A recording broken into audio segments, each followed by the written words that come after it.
शुरुआत करेंगे बुलेटिन की बड़ी खबर के साथ। शंकराचार्य विमुक्तेश्वरानंद के मामले में रोज नए खुलासे हो रहे हैं। रोजाना नए दावे किए जा रहे हैं। ऐसे में एक दावा ये किया गया कि शंकराचार्य के वाराणसी वाले विद्या मठ के अंदर एक स्विमिंग पूल बनाया गया है जिसमें विमुक्तेश्वरानंद नहाते हैं। आश्रम के बारे में और भी कई बड़े दावे किए जा रहे हैं। कहा यह भी जा रहा है कि विद्या मठ के अंदर सुख सुविधा के तमाम ऐसे सामान है जो भोग विलास की दुनिया से दूर हो चुके एक शंकराचार्य कभी इस्तेमाल नहीं कर सकते। और इसी से जुड़ी इस वक्त की बड़ी खबर आ रही है। आपको बता दें, विद्या मठ में स्विमिंग पूल के दावे की पड़ताल की गई है और विद्या मठ के अंदर टाइम्स ऑफ भारत का कैमरा पहुंचा है और वहां जाकर के सच्चाई क्या है वो अब आपको अपने कैमरे के नजर से हम दिखाने वाले हैं। विद्या मठ के अंदर क्या कुछ है, किस तरीके से विद्या मठ बना हुआ है, वो नवभारत के कैमरे में कैद हुआ है पड़ताल के दौरान और आपको दिखा रहे हैं। तस्वीरें भी आप देखिए, विद्या मठ के अंदर की तस्वीरें।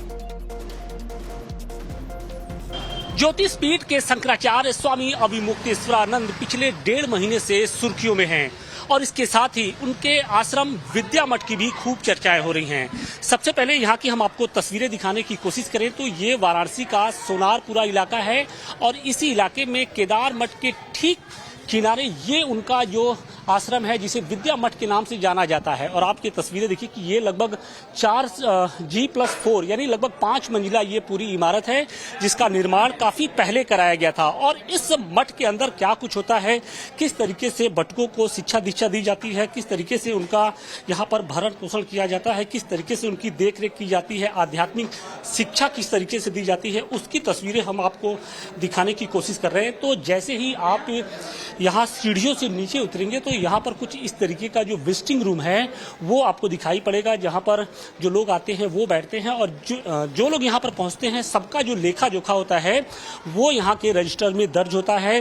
कितने यहाँ पर बटुक पढ़ाई करते हैं, जब उनके माता पिता आते हैं तो सब कुछ का जो ब्यौरा होता है वो यहाँ पर रजिस्टर में दर्ज होता है। और अब हम आपको आगे की तस्वीरें दिखाने की कोशिश कर रहे हैं कि जैसे ही अब इस आश्रम के अंदर हम दाखिल होते हैं तो आप ये तस्वीरें देखिए कि यहाँ पर किनारे आप देखिए कि कई कार्यालय बने हुए हैं। हालांकि कुछ कार्यालय अभी बंद पड़े हैं लेकिन जगह जगह आपको इस तरीके के छोटे छोटे केबिन हैं वो आपको दिखाई पड़ेंगे। सामने देखिए कि कुछ दवाइयाँ भी रखी गई हैं, कुछ कागजात भी रखे गए हैं। इसके अलावा जो तमाम तरह की जो व्यवस्थाएँ हैं, जो अध्ययन कक्ष है, देखिए आप यहाँ पर एक अध्ययन कक्ष है जहाँ पर छात्रों को शिक्षा दीक्षा दी जाती है। और इसके साथ ही अगर हम अंदर की तस्वीरें दिखाने की कोशिश करें तो सामने आपको ये गंगा का तट दिखाई पड़ेगा। सामने आप तस्वीरें देखिए कि यहाँ पर जैसे ही ये पहली मंजिल पर इस वक्त हम खड़े हैं और यहाँ पर कुछ ऐसा जो नज़ारा होता है वो दिखाई पड़ता है। सामने गंगा का तट है और इसके साथ ही अगर हम आपको दूसरी तस्वीर दिखाने की कोशिश करें तो ठीक सामने आप ये देखिए कि ये मुख्य कक्ष है जहाँ पर शंकराचार्य स्वामी अविमुक्तेश्वरानंद जो अपने शिष्य हैं उनको दर्शन देते हैं। सामने उनकी आप ये देखिए कि इस वक्त भी जो शिष्य हैं उनके दर्शन के लिए यहाँ पर बैठे हुए हैं। लेकिन इन सब के बीच में इस मठ के अंदर एक हौज की काफ़ी चर्चा हो रही है जिसे स्विमिंग पूल कहा जा रहा है। शिकायतकर्ता आशुतोष ब्रह्मचारी की ओर से एक आरोप लगाया गया कि इस मठ के 5वीं मंजिल पर एक स्विमिंग पूल है, एक हौज है। उस हौज की क्या कहानी है, हमारे साथ इस मठ के जो शंकराचार्य के प्रतिनिधि हैं देवेंद्र पांडे जी, वो हमारे साथ मौजूद हैं और इस आश्रम के बारे में हम उनसे जानकारी लेंगे। ये कितने तल की ये पूरी बिल्डिंग है?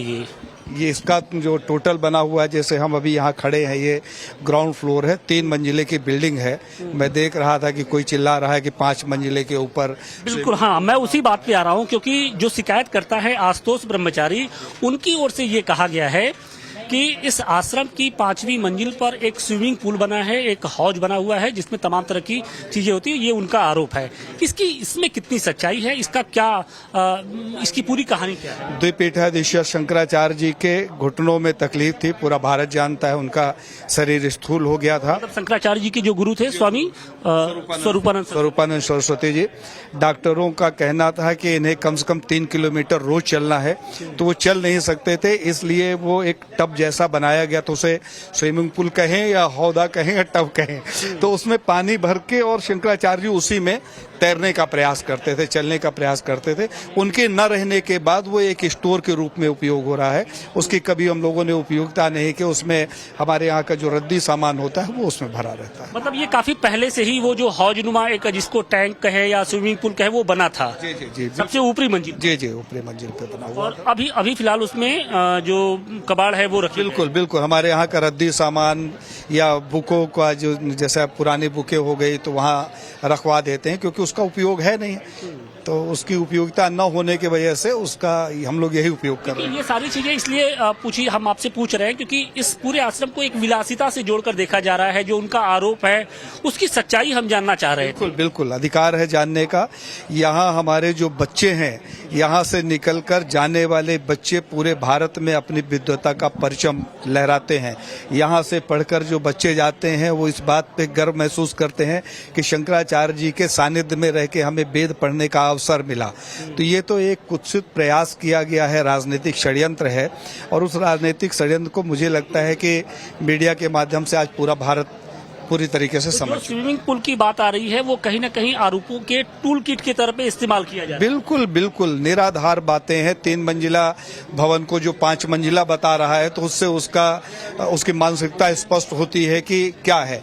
जो इस भवन में आया हो, कभी वो दीक्षा लेने के लिए आया था, शंकराचार्य जी को जब पता चला उसका आचरण तो उसे यहाँ से भगा दिया गया। तो रामभद्राचार्य आपराधिक किस्म के लोगों को दीक्षा देने में माहिर हैं, तो उन्होंने उसे अपना शिष्य बना लिया। अभी उसका हम एक वीडियो देख रहे थे जिसमें खुद वो रो रहा है, चिल्ला रहा है कि हमें पुलिस गोली मार देगी, हमें इस पुलिस वाले से खतरा है। तो कई लोग तो ये भी कह रहे हैं कि पुलिस उसका इनकाउंटर करना चाहती थी और पुलिस से उसने क्षमा मांगी और पुलिस ने उसको अपना एजेंट के रूप में रख लिया। इन सब के बीच में जो आरोप लग रहे हैं कि 5वीं मंजिल पर स्विमिंग पूल बनाया गया है, टैंक बनाया गया है जिसमें शंकराचार्य जी स्नान करते हैं, इन बातों में कोई सच्चाई नहीं है। हालांकि एक टैंक नुमा हौज जरूर बना है, लेकिन वो जो हौज बना था वो इनके गुरु यानी स्वामी स्वरूपानंद सरस्वती के लिए बना था, क्योंकि उनके घुटनों में दर्द थी, उनकी शारीरिक क्षमता इस तरीके से नहीं थी कि वो बहुत चल सके, लिहाजा उनके लिए उस टैंक में ही स्नान करने और एक तरीके से एक्सरसाइज करने की सलाह के बाद वहां पर वो जाते थे। लेकिन उनकी मृत्यु के बाद वो जो टैंक है वहां पर अब किसी तरीके का कोई पानी नहीं है, बल्कि वहां पर कुछ कबाड़ रख दिए गए हैं।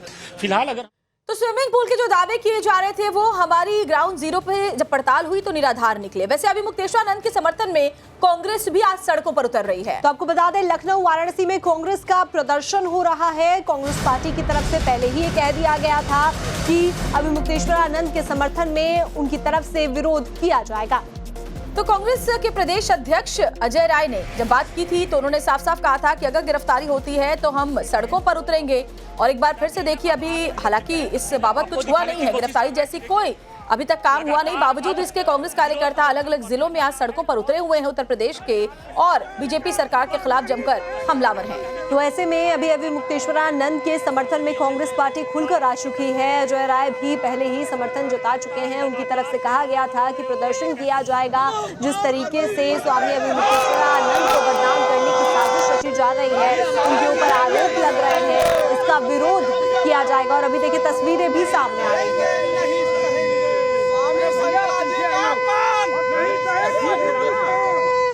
शंकराचार्य का अपमान नहीं जाएगा।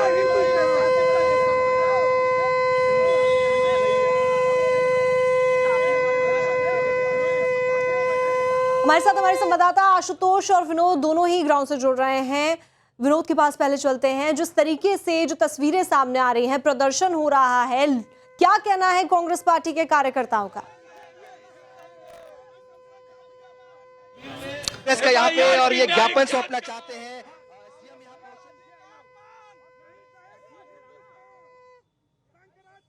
अभी हम ज्ञापन पढ़ेंगे, आप इसको ले सकते हैं पूरा। हम माननीय प्रधानमंत्री जी को आज एक संबोधित ज्ञापन आपके माध्यम से प्रेषित करना चाहते हैं, जिसमें हमारी कुछ मांगे हैं, वो मैं पढ़ करके आपको सुनाना चाहता हूं। तस्वीर लेने के लिए बोलो किसी फोटो। माननीय प्रधानमंत्री जी, भारत सरकार नई दिल्ली द्वारा जिलाधिकारी लखनऊ महोदय ज्योतिर्मठ के शंकराचार्य स्वामी अभिमुक्तेश्वरानंद सरस्वती जी एवं उनके शिष्यों को अनायास परेशान एवं प्रताड़ित करने का प्रयास किया जा रहा है। जहां एक और कुंभ के दौरान मौनी अमावस्या के पुण्य अवसर पर पुलिस द्वारा उन्हें व उनके शिष्यों को स्नान करने से रोका गया। उनके साथ आए बटुकों की चोटी खींचकर उन्हें अपमानित करते हुए थाने में ले जाकर प्रताड़ित करने का कार्य किया गया। वहीं अब शंकराचार्य, उनके शिष्य स्वामी मुक्तानंद ब्रह्मचारी सहित कई अज्ञात लोगों के खिलाफ यौन शोषण के आरोप में एफआईआर दर्ज कराई गई है। भारतीय संविधान के अनुच्छेद 25 एवं 26 धार्मिक स्वतंत्रता तथा धार्मिक संप्रदायों को अपने धार्मिक मामलों के प्रबंधन का मौलिक अधिकार प्रदान करते हैं। शंकराचार्य का पद सनातन परंपरा में सर्वोच्च आध्यात्मिक पदों में से एक है, जिसकी मान्यता एवं परंपरा ऐतिहासिक धार्मिक परिपाटियों द्वारा निर्धारित होती है। अतः आपसे निवेदन है कि इस मामले में एफआईआर दर्ज कराने वाले व्यक्तियों की पृष्ठभूमि, उनकी परिस्थितियां तथा संभावित प्रेरक तत्वों का निष्पक्ष परीक्षण एवं पारदर्शी जांच हेतु संबंधित को निर्देशित करने का बिल्कुल, ये वो ज्ञापन है जो कांग्रेस कार्यकर्ता सौंपने वाले हैं। और आशुतोष का रुख कर लेते हैं। आशुतोष, वैसे तो कांग्रेस पार्टी की अगर बात करें तो हमेशा से सनातन विरोधी होने के आरोप उनके ऊपर लगते हैं, लेकिन कांग्रेस पार्टी भी ये समझ रही है कि अभी माहौल गर्म है और हो सकता है कुछ सियासी फायदा उनकी पार्टी को मिल जाए। यही वजह है कि अजय राय खुद ये बोल रहे हैं और बाकी कांग्रेस कार्यकर्ता भी आज सड़कों पर उतरे हुए हैं। सॉरी बिल्कुल, देखिए कांग्रेस के कार्यकर्ता आज सड़कों पर है और बाकायदे अब शंखनाद भी किया जा रहा है। देखिए इस वक्त हम वाराणसी के जिला प्रशासन की दफ्तर की तस्वीरें दिखा रहे हैं और यहाँ पर कांग्रेस के कार्यकर्ता थे वो आज सड़कों पर उतरे और बाकायदे देखिए यहाँ पर किस तरीके से शंखनाद किया जा रहा है। कोशिश ये की जा रही है कि शंकराचार्य के बहाने कहीं ना कहीं उत्तर प्रदेश की सरकार को घेरा जाए और यही कारण है कि सैकड़ों की संख्या में जो कांग्रेस कार्यकर्ता थे वो आज सड़कों पर उतरे और देखिए उनके हाथों में ये एक पोस्टर भी है जिसमें अजय पाल शर्मा जो प्रयागराज के अपर पुलिस कमिश्नर हैं और उनके साथ आशुतोष ब्रह्मचारी हैं जिन्होंने शंकराचार्य पर संगीन आरोप लगाए थे। तो कोशिश ये की जा रही है कि सरकार पर जो सवाल उठ रहे हैं उसको लेकर पुष्ट किया जाए। अब तो तस्वीरें भी सामने आ गई हैं। निश्चित रूप से तस्वीरें ही नहीं, इनके चेहरे भी बेनकाब हो चुके हैं।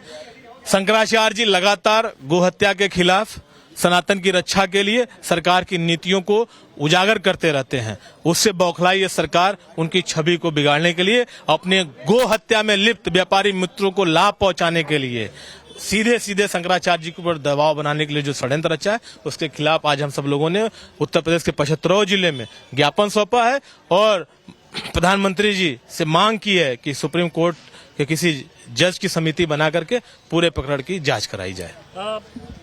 सनातन क्या अभी तक मुसलमानों के खिलाफ ही सरकार दिखती थी, लेकिन अब तो ऐसा लग रहा है कि सनातन के खिलाफ भी कांग्रेस का ये आरोप। ये सरकार हर उस व्यक्ति के खिलाफ है जो सरकार के खिलाफ है। सरकार के खिलाफ अपनी आवाज बुलंद करता है। हिंदू मुसलमान नहीं देखते। अगर हिंदू मुसलमान देखते तो आज शंकराचार्य से बड़ा कोई हिंदू होगा? हिंदू होगा। देखिए और मुस्लिम समाज के लोग भी आज शंकराचार्य को समर्थन देने के लिए आगे आए हैं। किस तरीके से इस पूरे प्रकरण को देखते हैं? शंकराचार्य पर गंभीर आरोप लगे हैं। गलत है। क्या फंसाया जा रहा है? क्या बिल्कुल सही है, फंसाया जा रहा है उनके। हाँ, फंसाया जा रहा है। जो सही बोलेगा उसको मुकदमे में फंसाया जाएगा।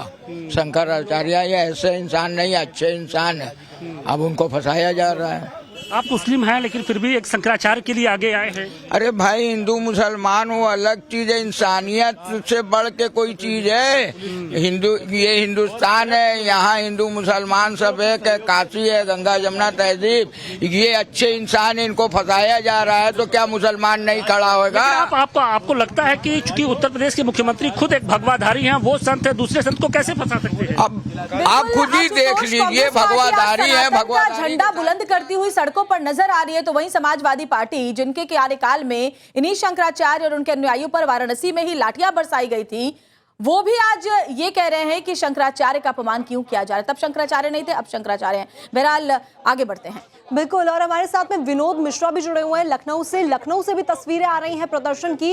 विनोद, जिस तरीके से आप तस्वीरें दिखा रहे थे, ज्ञापन सौंपा जा रहा है, ऐसे में इस बार मुखर आवाज किस मुद्दे को लेकर बना रहे हैं? यानी कि सनातन को लेकर जिस तरीके से टेक कांग्रेस पार्टी का रहा है, इस बार कैसा दिखाई दे रहा है वो? देखिए कांग्रेस का कहना है कि सनातन का अपमान जो है बीजेपी की सरकार में ही हो रहा है और इसीलिए ये विरोध प्रदर्शन है। इनका मानना है कि जो बीजेपी की सरकार है, जो पुलिस इनकी है, वो बेहतर कार्रवाई नहीं कर पाएगी, निष्पक्ष कार्रवाई नहीं कर पाएगी, इसीलिए न्यायिक जांच की मांग हो रही है। ये जो मांग हो रही है जांच की, न्यायिक जांच क्यों चाहिए आप लोगों को? न्यायिक जांच इसलिए चाहिए कि ये बदले की भावना से की गई कार्रवाई है। इसमें मुझे नहीं लगता है कि पुलिस जो है कि निष्पक्ष जांच करेगी, क्योंकि जो अपराधी है उसने ही जो है कि इनके खिलाफ जो है कि मुकदमा दर्ज कराया है। तो अगर जो पुलिस ने निष्पक्ष कार्य किया होता तो अपराधी वो जेल में होता है आज। बिल्कुल।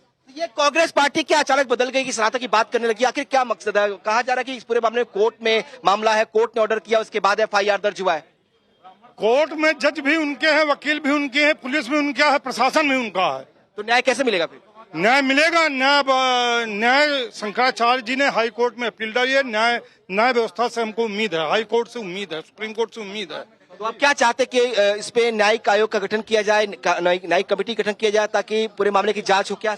हाँ, दूध का दूध पानी पानी होना चाहिए, उच्च स्तरीय न्यायिक जांच हो। और हमको तो लग रहा है कि उनको फर्जी मुकदमे फंसाने का काम ऐसे व्यक्ति द्वारा किया जा रहा है जो खुद 25,000 का इनामी है और उसके ऊपर 27 मुकदमे हैं। तो ये फर्जी बिल्कुल इसकी विनोद, जांच लेकिन होगी। सवाल ये उठ खड़े हुए हैं कि एक आपराधिक मामला, देखिए संगीन आरोप है, जांच होगी तो खुद ही सच सामने आ जाएगा, लेकिन इसको एक सनातनी रंग देने की कोशिश विपक्षी पार्टियां कर रही हैं। बहुत बहुत शुक्रिया आशुतोष और विनोद, आप दोनों का आगे भी आपके जरिए अपडेट इस पर लेते रहेंगे।